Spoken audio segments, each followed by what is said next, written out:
Pedido que hable hoy de el manejo del dolor abdominal crónico, al igual que la intervención psicológica. Yo soy neurogastroenterólogo, practico gastroenterología general, pero también me dedico mucho al aspecto de la neurogastroenterología por mi entrenamiento, y esto definitivamente es uno de los temas que más veo y más abarco en lo que es mi práctica clínica diaria.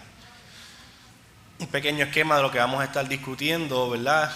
No vamos a tomar mucho tiempo hablando sobre la definición y la clasificación del dolor abdominal crónico, pero sí vamos a tomar un tiempo para definirlo, al igual que hablar brevemente sobre lo que es la evaluación diagnóstica. Nos vamos a enfocar bastante en estrategias de manejo multimodal, incluyendo principalmente el aspecto de intervenciones farmacológicas, al igual que intervenciones psicológicas y conductuales. Excelente presentación del doctor Villar, eso fue una buena introducción para lo que yo voy a hablar un poco también sobre los aspectos farmacológicos y el uso de neuromoduladores, al menos como yo lo utilizo en mi práctica. También voy a hablar un poco sobre el papel del psicólogo especializado en trastornos digestivos. Es un tipo de psicólogo bastante especializado en el manejo de estas funciones y es un tema que yo creo que es bien relevante para el tópico de la conversación. No tengo ninguna declaración, ningún conflicto de interés que divulgar. Hablemos brevemente sobre lo que es el dolor abdominal crónico, ¿verdad? En esencia se define como un dolor persistente o recurrente en el abdomen que dura al menos 3 meses. Es una definición bastante robusta. Se puede dividir principalmente en 2 tipos, ¿verdad?, de trastornos, ya sean trastornos orgánicos, como lo que son trastornos funcionales. Aquellos trastornos orgánicos, lo que todos conocemos, ¿verdad?, tiene que ver con algún tipo de patología estructural o patología inflamatoria. Se pueden detectar en pruebas como endoscopía, imágenes o análisis de laboratorio. Sin embargo, el enfoque principalmente de nosotros hoy va a ser sobre los trastornos funcionales, aquellos trastornos entre la interacción del intestino-cerebro. Es como sabemos, ¿verdad?, ese tipo de trastorno es mucho más difícil de diagnosticar, ¿verdad? No hay ninguna anomalía estructural y puede estar relacionado con muchos otros aspectos patofisiológicos que a veces son mucho más complejos de manejar y requieren un aspecto de tratamiento multimodal. Y ahí estamos hablando sobre lo que es la hipersensibilidad visceral. Hipersensibilidad visceral, lo que es la dismotilidad y lo que es la disfunción del eje de intestino-cerebro. Y aquí estamos hablando de algunos de los síndromes que todos conocemos, lo que es el síndrome del intestino irritable, lo que es la dispepsia funcional, síndrome de dolor abdominal mediado centralmente, también conocido como CAPS.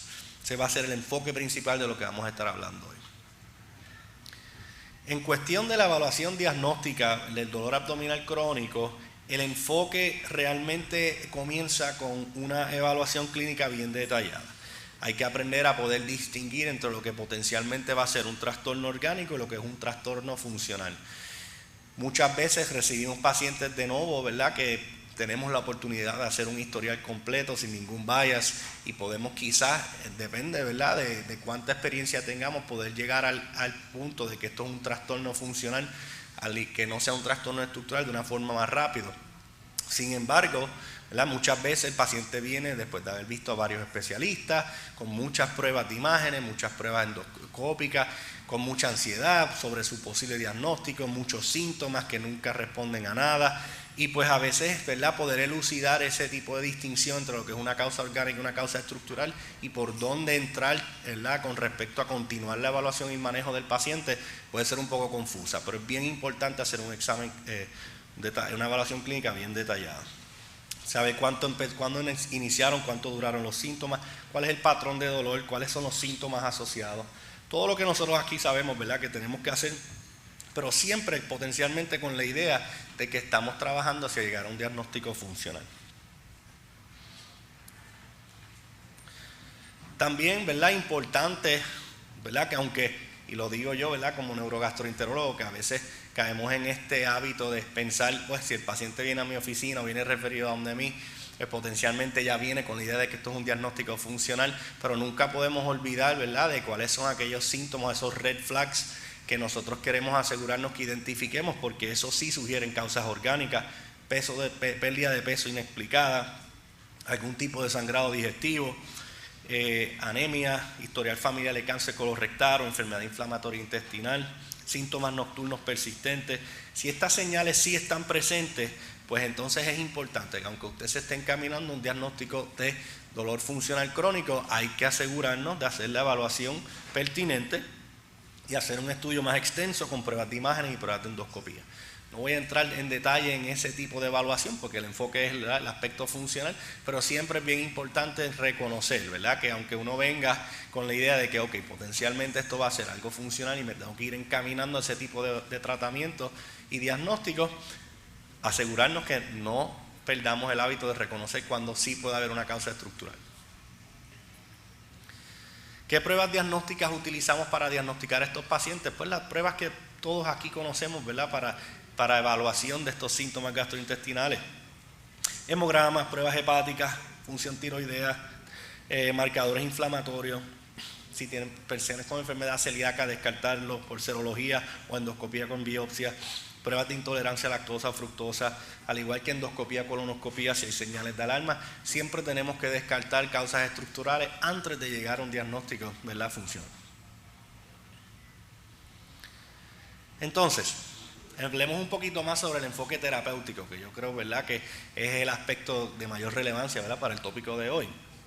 Una vez uno entienda que está trabajando con un paciente que tiene dolor abdominal crónico, desde un aspecto funcional, ¿cómo lo vamos a manejar? Y la realidad es que a través de las próximas diapositivas voy a hacer el esfuerzo de tratar de crear un esquema generalizado, un poco replicable, pero no siempre es el caso, ¿verdad? No siempre es el caso. Estos pacientes, yo siempre les digo a todos mis pacientes que el manejo de estas condiciones es usualmente bien individualizado, ¿verdad? Porque pacientes pueden responder distintos a los mismos neuromoduladores. La misma dosis puede ser que no haga absolutamente nada para este paciente, pero para otro puede ser que le quite todos sus síntomas. De igual forma, hay ciertas intervenciones psicológicas que son muy buenas para algunos pacientes, pero no son muy buenas para otros.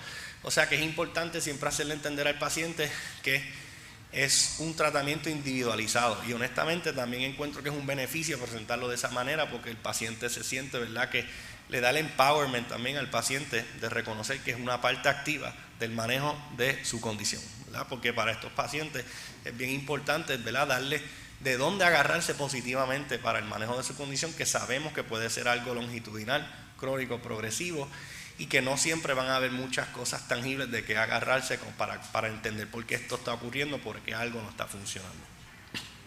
Pero en esencia, este tratamiento se basa en un enfoque multidisciplinario. Yo le pongo mucho énfasis a eso en mi práctica porque yo solo como neurogastroenterólogo no puedo hacer, ¿verdad?, lo mejor por el bienestar de este paciente. Siempre va a requerir manejos en varios aspectos, lo que son modificaciones de la dieta, terapia psicológica y manejo farmacológico, lo que lleva entonces a un trabajo colaborativo con nutricionistas, con psicólogos, con psiquiatras, con gastroenterólogos generales, todo depende del paciente. El enfoque terapéutico, el aspecto de la modificación dietéticas, no voy a hablar mucho sobre ese tema hoy, pero todos sabemos de la dieta baja en FODMAP para pacientes con síndrome de intestino irritable. Eso es una implementación bastante sencilla en el sentido de que, ¿verdad?, uno lo discute con el paciente, uno puede hacer ese acercamiento, puede darle follow-up y también trabajar en conjunto con nutricionistas, evitar irritantes, aumento de fibra en estreñimiento funcional. Ahora, la terapia psicológica y conductual, voy a hablar un poco más a detalle más adelante. Hay algunos, de los tres más comunes, lo que terapia cognitiva conductual, que probablemente es la más utilizada y la más recomendada como first line, al igual que la hipnoterapia dirigida al intestino y la reducción del estrés basada en mindfulness. Pero ahí voy a abarcar un poquito más sobre eso más hacia adelante. Primero quería tomar un poco de tiempo hablando sobre los neuromoduladores, dándole seguimiento a la conferencia del Dr. Villar, porque realmente en mi práctica el uso de neuromoduladores yo lo utilizo bastante frecuentemente, incluso, ¿verdad?, es parte del manejo de casi todas las condiciones, pacientes con condiciones funcionales que utilizo. Me encantó esa distinción, ¿verdad?, de cambiar la conversación de psicofármacos a neuromoduladores. Yo utilizo el concepto de neuromoduladores exclusivamente cuando hablo con mis pacientes, porque son medicamentos, eso es lo que son para ellos, eso es lo que estamos haciendo. Estamos modulando esa respuesta neurológica y lo usemos en el caso del dolor abdominal crónico, para modular esa sensibilidad de dolor tiene un efecto sobre el eje intestino-cerebro, por ende puede ser bien útil en estos pacientes. Ya hablaremos un poco más a detalle de los distintos tipos de neuromoduladores que tenemos, pero yo siempre lo hago como parte de práctica a mis pacientes, explicarle por qué vamos a estar usando este medicamento, y siempre le digo, mira, lo primero que les digo, si ustedes ven este medicamento y van a Google, lo primero que les va a salir es que es un antidepresivo o que es para la ansiedad, pues para un trastorno psiquiátrico. Sin embargo, esa no es la razón por la cual lo estoy usando. Desde mi perspectiva, lo estoy usando por los efectos que tienen en el tracto digestivo para síndromes como los de usted. Y yo les hablo mucho del mecanismo de acción porque creo que ayuda a la conversación con el paciente para que se sienta mucho más cómodo comenzando estos medicamentos. Esto es una tabla breve, pero vamos a entrar un poquito más detalles sobre, al menos los más que yo tiendo a utilizar en mi práctica, están divididos por categorías, ¿verdad? Lo que son los antidepresivos tricíclicos, lo que son los inhibidores selectivos de recaptación de serotonina, los que son inhibidores de recaptación de serotonina y adrenalina, y los gabapentinoides. Esa combinación de neuromoduladores es la más comúnmente utilizada, al igual que algunos ejemplos, dosis y cuál es el mecanismo de acción. Yo utilizo mucho este esquema para hablar con mis pacientes también, para que tengan una idea de lo que vamos a estar utilizando. Un poquito más de enfoque para pacientes con dolor abdominal crónico. Probablemente este es uno de los primeros medicamentos que utilizo, ¿verdad? El uso de estos TCAs, amitriptilina y notriptilina, de cipramina y mipramina también, ¿verdad? Se pueden utilizar, pero francamente mayormente los dos que utilizo son amitriptilina y nortriptilina. Yo siempre le explico al paciente, ¿verdad?, por encima, ¿verdad?, sin entrar en mucho detalle, lo que es el mecanismo de acción, y siempre, como pueden ver, yo empiezo con la dosis más baja. La dosis más baja siempre para mí va a ser 10 miligramos, y yo siempre le digo al paciente, vamos a empezar con la dosis más baja, y si vemos una respuesta, excelente. Si no vemos una respuesta, pero vemos que hay una pequeña señal, pues lo podemos subir, y yo usualmente trato de moverme hasta 50 miligramos. Tengo bien pocos pacientes a los cuales necesito llegar a esa dosis, pero usualmente hacia ahí me estoy moviendo, y hago el hincapié, ¿verdad?, que para condiciones, que estas dosis son mucho más bajitas que las que se utilizan para el manejo de estas condiciones psiquiátricas, como bien han mencionado nuestros conferenciantes. Y siempre les explico qué pueden esperar con respecto a los síntomas o a los efectos secundarios del medicamento. En aquellos pacientes que también padecen de otros desórdenes funcionales, que pasa mucho, ¿verdad? El paciente que viene con síndrome de abdominal dolor crónico funcional también usualmente tiene otros síntomas también funcionales. Pues esto es un buen medicamento para aquellos pacientes con diarrea también, ya que tiene un efecto también anticolinérgico, y por ende puede a veces utilizar estos medicamentos para, pues, matar dos pájaros de un tiro, por decirlo así. Otro tipo de medicamentos, lo que son los SSRIs, ¿verdad? Usualmente estos pacientes, si tienen un poco más de dispepsia funcional, en adición a todos estos pacientes vamos a asumir que tienen dolor abdominal crónico funcional, pero si también padecen de estreñimiento o tienen dispepsia funcional, pues puede ser una buena oportunidad. Lo que es el citalopram, el fluoxetin, el sertraline, el paroxetin, pues también los empiezo en dosis de 10 miligramos, los primeros dos, excepto sertraline, que usualmente es 25, y esas son las dosis con las que trabajo.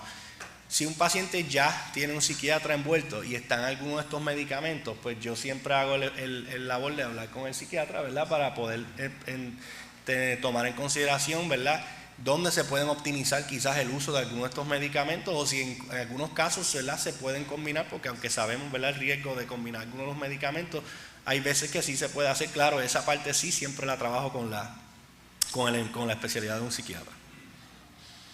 Lo mismo con lo que son los SNRIs, el duloxetin y el venlafaxine. Para el dolor abdominal crónico tengo mucha respuesta positiva con lo que es el duloxetin y los gabapentinoides, ¿verdad? Lo que es gabapentina y pregabalina también son medicamentos que podemos utilizar en pacientes con dolor abdominal crónico. Así que, en resumen, que me gustaría, ¿verdad?, recalcar sobre el uso de neuromoduladores, pues que están disponibles, ¿verdad?, que son medicamentos que podemos utilizar, ¿verdad?, nosotros como gastroenterólogos, porque lo usamos a dosis más bajas de lo que lo usan nuestros psiquiatras, porque son medicamentos que pueden tener un beneficio para nuestros pacientes, y que nos da la oportunidad de tener un poco de espacio para trabajar con estos medicamentos dependiendo de qué sintomatología colectiva tengan. Si tienen dolor abdominal crónico, al igual que si tienen dolor abdominal crónico con diarrea o con estreñimiento o con mucha ansiedad, mucha depresión, mucha dispepsia funcional, te ayuda a poder seleccionar qué medicamento va a ser más útil. Pero siempre con la ayuda, ¿verdad? Si tenemos a un psiquiatra envuelto ya, pues definitivamente con la ayuda de ellos para asegurarnos de que estos medicamentos se están usando de forma efectiva. Y en momentos donde las dosis tienen que ser más altas o no estamos viendo las respuestas que queremos, pues referirlos adecuadamente. Siempre empezando yo por solamente tips que uso para mi práctica, que me gusta empezar con las dosis más bajas para minimizar los efectos secundarios y siempre usarlo en un aspecto multidisciplinario, ¿verdad? En conjunto con nuestros otros especialistas. Ahora me gustaría hablar, ¿verdad?, la parte final de la conversación sobre lo que es el rol del aspecto psicológico, ¿verdad? Y en particular lo mencioné primero como el rol del psicólogo especializado en trastornos funcionales del tracto digestivo, porque sí existen psicólogos, por lo menos, gut psychologists, que se enfocan específicamente en aquellos pacientes con trastornos funcionales del tracto digestivo, pero la realidad es que no tiene que ser un psicólogo especializado de esa manera. Cualquier psicólogo que esté trabajando con el fin de ayudar a pacientes con desórdenes funcionales, pues aplica el mismo concepto. Y este psicólogo tiene un papel crucial en el manejo del dolor. Muchas veces uno empieza esa intervención uno mismo en su oficina, ¿verdad? Pero lo importante es que con la colaboración con un psicólogo, pues continúe de una forma más estructurada la intervención psicológica para el mejoramiento de estos pacientes. ¿Cuáles son las funciones del psicólogo digestivo? Llamémoslo el psicólogo digestivo.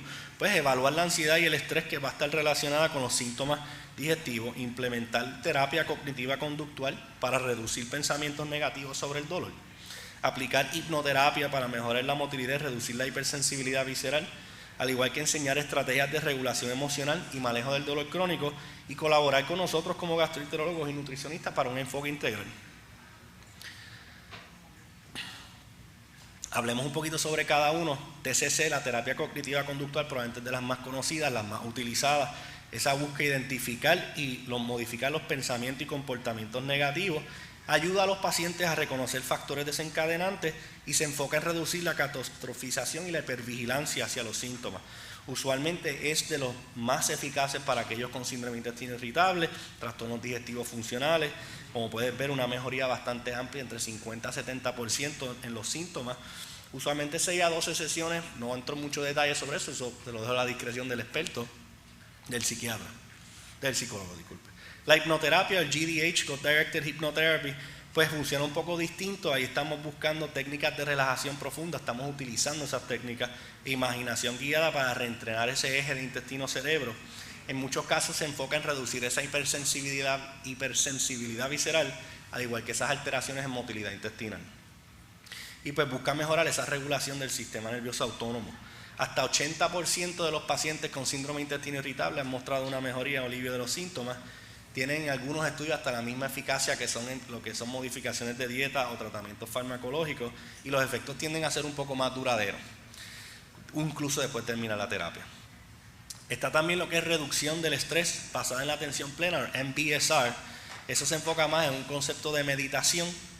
La idea es tomar conciencia del momento presente y aceptar los síntomas. Ayuda a trabajar con lo que es la angustia emocional, la ansiedad, la percepción del dolor. También favorece un equilibrio entre el sistema nervioso autónomo y disminuye esa gravedad de los síntomas y mejora la calidad de vida. Realmente ese es el enfoque de todos estos tipos de intervenciones. La terapia de aceptación y compromiso yo encuentro que es bastante útil, particularmente para aquellos pacientes con casos refractorios, ¿verdad? Aquellos pacientes donde tú sabes, ¿verdad?, y el paciente sabe que porque han tratado varias intervenciones, me quedan como 40 segundos, pero me quedan bien pocos slides, para que sabemos que no hemos podido llegar a donde queremos con respecto a sus síntomas, a reducción de sus síntomas. Pues eso ayuda a los pacientes a aceptar en lugar de evitar esas sensaciones incómodas. Quizás este paciente no es el paciente que nunca va a tener dolor. Ese es el paciente que probablemente tenga que vivir con un poco de dolor, pero ¿cómo lo ayudamos a aceptar en vez de evitar esa sensación incómoda? Se basa entonces en una vida más en valores a pesar de los síntomas. Y son usos de técnicas de fusión cognitiva y puede ser bien útil para estos pacientes. Yo le hablo mucho a mis pacientes que llegan, ¿verdad?, que ya llevan años con estos síntomas, donde les digo, mira, hay que manejar las expectativas también. no necesariamente significa que vamos a poder coger tus síntomas y vamos a poder eliminarlos completamente. Pero incluso si cogemos a tus síntomas ahora, de donde tú estás ahora mismo, donde llevas años, ¿verdad?, con este sufrimiento, y podemos mejorarlo 40, 50% de como tú estás ahora, ¿tú no crees que eso sería una mejoría significativa en tu calidad de vida? Bien poco paciente te va a decir que ese no es el caso. Así que es importante también reconocer y manejar las expectativas de a dónde podemos llegar con estos pacientes. Y la terapia de biofeedback también, otro tipo de terapia que entrena a los pacientes para controlar respuestas fisiológicas. Tiene muchas aplicaciones, se usa mucho en mis pacientes con discinesia pélvica, pero también en pacientes con disfunción de dolor abdominal crónico funcional. Este simplemente es el último diapositivo que tengo antes de la conclusión, que buscan, nuevamente, no generalizar, pero simplemente determinar qué paciente se beneficia de terapia psicológica y qué paciente se puede beneficiar de medicamentos dependiendo del escenario. Sin embargo, como pueden ver, hay mucho entrelace entre la combinación de ambas, y en mi opinión, siempre, ¿verdad?, en pacientes con desórdenes funcionales estamos hablando probablemente de una combinación de los dos. Así que en conclusiones, el dolor abdominal funcional se maneja mejor con un enfoque multidisciplinario. La terapia psicológica es tan efectiva como los fármacos en muchos casos. Más allá es más efectiva probablemente en conjunto, ¿verdad?, con fármacos y el uso de neuromoduladores. Y el uso de los neuromoduladores puede reducir la hipersensibilidad visceral y mejorar la calidad de vida del paciente, así que es algo que exhorto, ¿verdad?, que implementemos en nuestras prácticas. Y el trabajo conjunto entre gastroenterólogos, nutricionistas, psicólogos, psiquiatras, médicos primarios siempre va a mejorar los resultados. Es mejor siempre tener 5 cabezas trabajando colectivamente con un mismo plan para este paciente que una sola cabeza o 5 cabezas divididas tratando de hacer algo distinto por el paciente. Y nada, ahí lo dejo. Muchas gracias por el tiempo adicional.